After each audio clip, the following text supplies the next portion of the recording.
Private Members Business, Notice Number 4, Australian Defence Force personnel serving overseas. Motion by the Member for Solomon. I call the honourable member for Solomon. Thank you very much, Mr Deputy Speaker, and I move the motion relating to the Australian Defence Force personnel serving overseas in the terms of which appears on the notice paper. Call for a seconder. I thank the honourable member for Dobell. I give the call to the honourable member for Solomon. Thank you very much, Mr Acting Deputy Speaker. My electorate of Solomon was Australia's front line in World War II. And even to this day, Solomon has 5 military bases and nearly 5,000 uniformed personnel from all 3 armed forces. As I stand here today, there are nearly 2,000 personnel from the Australian Defence Force protecting Australia's security and national interests around the globe. I put the motion to the House today to acknowledge their outstanding service and their contribution to our country. Australian sailors, soldiers and airmen are deployed across the Middle East, degrading and disrupting the so-called Islamic State in Iraq as part of Operation Ochre, defending the region's shipping lanes as part of Operation Manu, training, advising and assisting the Afghan Defence Forces as part of Operation High Road, and providing support to the Middle East operations in Operation Accordion. Closer to home, though, Mr Deputy Speaker, Australian forces are deployed to our north as part of Operation Resolute, protecting Australia's maritime borders and keeping peace at the high seas. Mr Acting Deputy Speaker, from this building, decisions are made which result in the men and women of our Australian Defence Forces leaving family, friends and the safety in Australia to go overseas and to do what needs to be done to defend Australia and our national interests. In debating this motion today, we remind ourselves of every one of the 2,000 men and women who are deployed overseas, that there are thousands of people left behind who will miss them. There are children who will go months without seeing one of their parents, and partners who will shoulder the responsibility of looking after kids and managing households without their significant other. There are parents who will never stop worrying about their grown sons and daughters, and there are friends and colleagues who will go without the company of their mates.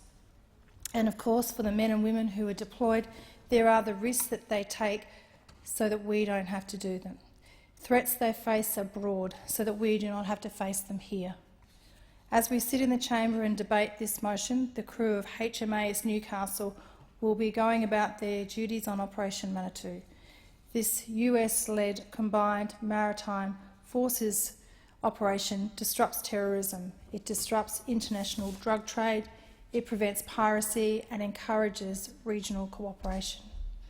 HMAS Newcastle will soon be replaced by HMAS Melbourne, and that will be marking the 61st rotation of a Royal Australian Navy warship to the Middle East region since 1990. Mr Deputy Speaker, over Iraq, the pilots and crew of the FA-18 Hornets, the E-7 Wedgetails and the KC-30 air-to-air refuelling aircraft will be flying endless patrols, scanning the landscapes below for the thugs and the criminals of the so-called Islamic State. In Kabul, in Afghanistan, it will be 34 degrees today, yet the soldiers of Operation High Road will be donning body armour and battle fatigues and going to work training the Afghan army. Personnel of Operation Accordion will be working in various locations around the Middle East, making sure that everything and everyone is in the right place at the right time. The crews of Operation Resolute will be patrolling the tropical waters to our nation's north, working alongside Border Force to shut down the evil and the reckless people smuggling trade, which has cost many, many lives. Each of these men and women is sacrificing something: safety, comfort, time at home, time with their family, all so that we don't have to. We as a government and as a people owe a huge debt to each of these men and women of the Defence Force.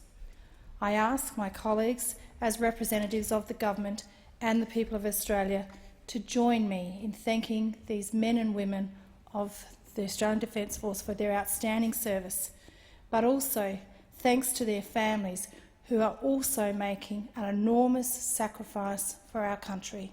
Thank you. Hear, hear.